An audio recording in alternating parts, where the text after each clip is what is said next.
Healing didn't come all at once. It didn't arrive like a moment of realization or a single apology that fixed everything that had been broken. It came slowly, quietly, almost unnoticed, like the way morning light creeps into a room, soft and hesitant, unsure if it is welcome.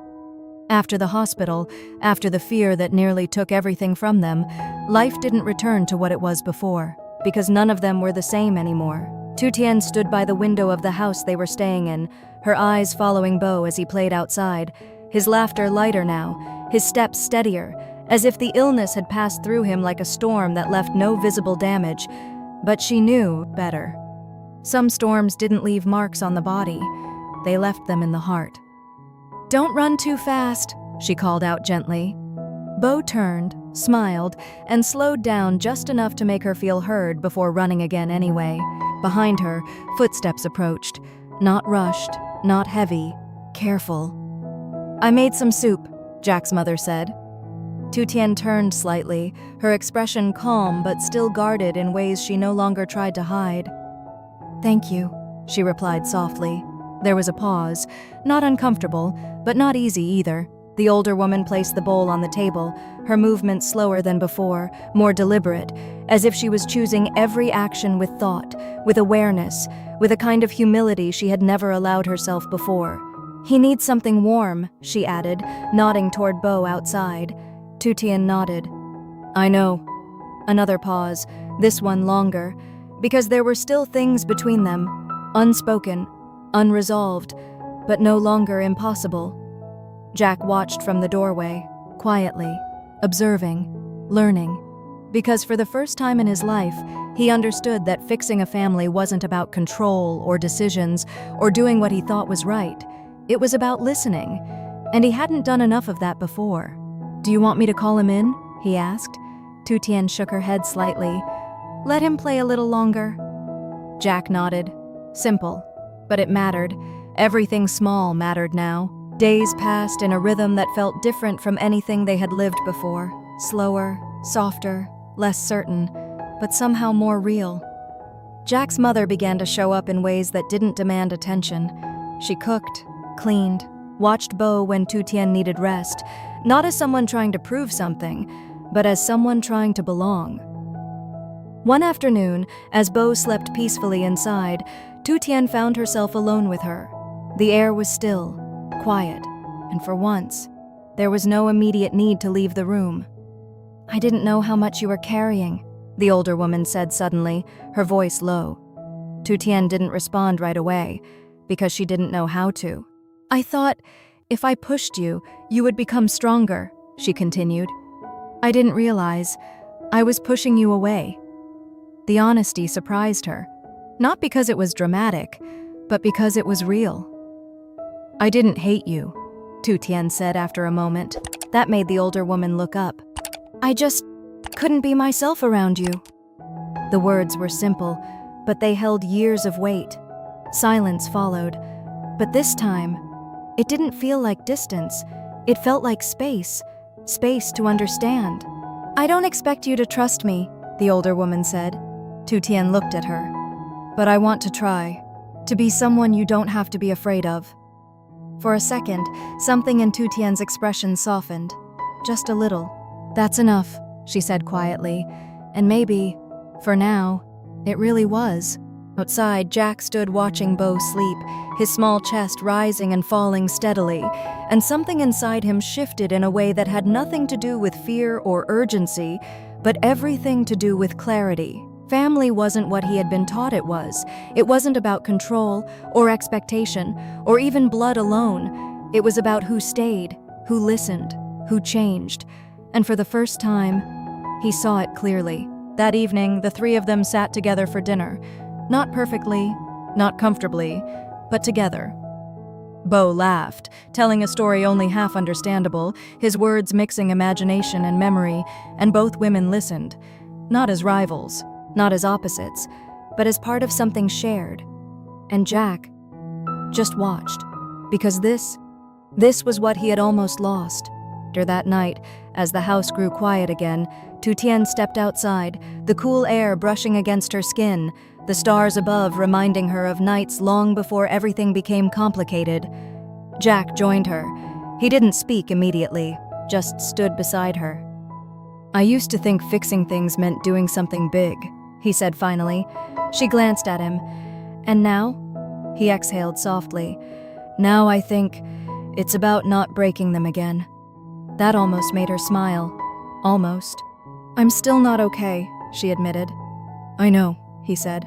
"I don't trust easily anymore." "I know." A pause. Then, "But I'm here," he added. Not as a promise, not as a solution, just a truth. Tu Tian looked ahead, not at him, not away, just forward. "That's a start," she said, and in that moment, it was. But even as something new began to form, something quieter, something more honest, the past didn't disappear. It lingered, in small hesitations, in moments of doubt, in the space between what was said and what wasn't. Because trust doesn't return all at once. It grows, slowly, and sometimes painfully. And as the night deepened, wrapping around them like something both comforting and uncertain, one thing became clear. They were no longer the same people. And this was no longer the same story. But whether that meant they were stronger or just beginning again from a different place, that answer hadn't come yet. Trust didn't return with a single moment. It didn't come back the day Beau laughed again, or the night they finally sat at the same table without tension thick in the air. It didn't arrive when apologies were spoken, or when silence became easier to share.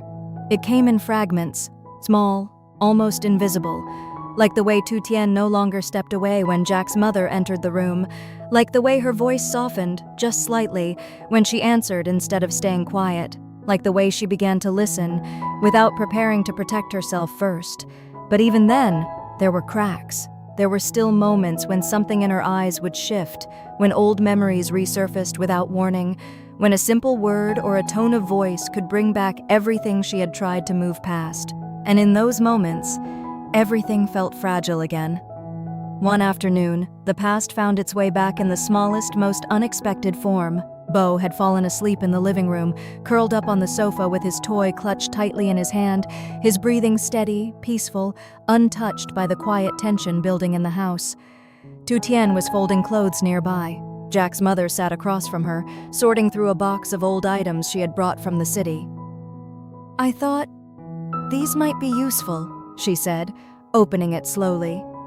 Inside were small clothes, toys, things Jack had used when he was young. Memories, carefully preserved, carefully chosen. Tu Tian glanced at them, then looked away. Not because she rejected them, but because something about it felt too soon. "You don't have to use them," the older woman added quickly, noticing her hesitation. "I just thought, maybe—" Her voice trailed off. Tu Tian placed the folded clothes down. "I appreciate it," she said quietly, but her tone wasn't fully open. Not yet. Jack's mother nodded slowly. She understood. This wasn't about the items.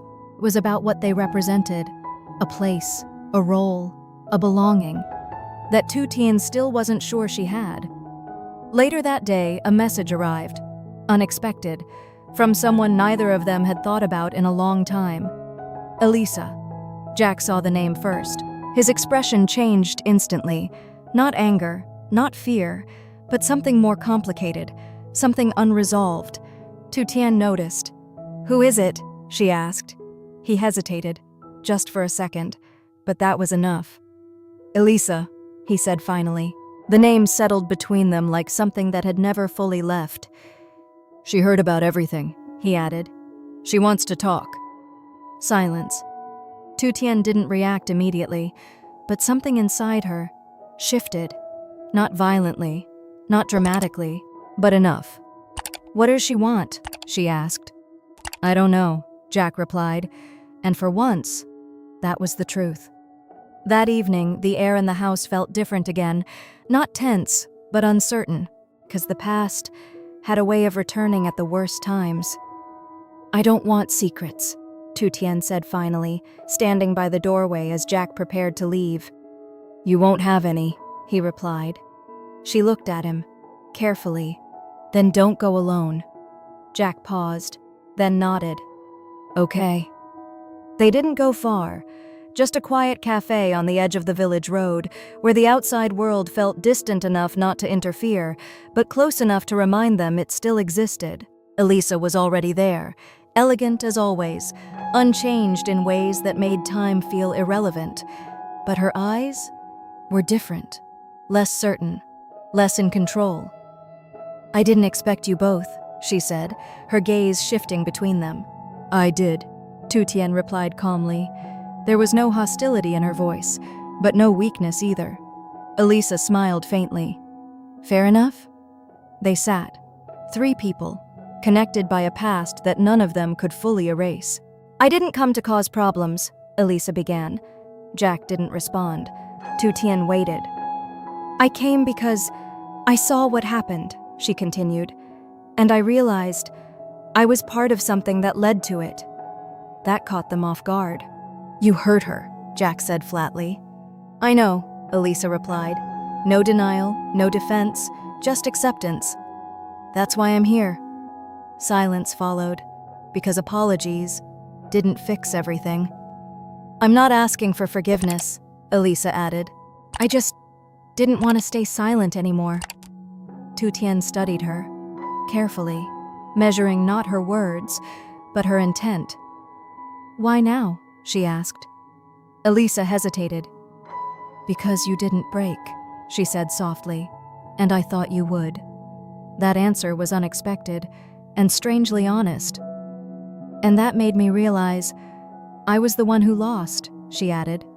The words lingered, not as victory, not as closure, but as something unfinished. Tu Tian leaned back slightly. I don't hate you, she said. Elisa looked surprised. I just don't want you in our story anymore. That was all. Clear, final, and enough. Elisa nodded slowly. I understand. And for the first time, she did. When they left, the night felt quieter, lighter, but not complete. Because even when the past was acknowledged, its impact remained. Walking side by side, Jack and Tu Tian didn't speak immediately. They didn't need to, because something had shifted. Not perfectly, not fully, but forward. You handled that better than I would have, Jack said eventually. Tu Tian exhaled softly. I'm just tired of carrying things that don't belong to me anymore. He nodded. That made sense, more than anything else. Back at the house, Bo was still asleep, peaceful, unaware. And Jack's mother sat nearby, watching over him. She looked up when they entered. Everything okay? She asked. Tu Tian nodded. Yes. And this time, it was true. Not completely, but enough. As the night settled around them once more, the 3 generations remained under the same roof. Not perfect, not healed entirely, but no longer divided by the same walls that once kept them apart. The past still existed, the scars were still there, but so was something else now. Choice. And every day, they were choosing to stay, to try, to understand. Not because it was easy, but because it mattered. And maybe that was what family really was.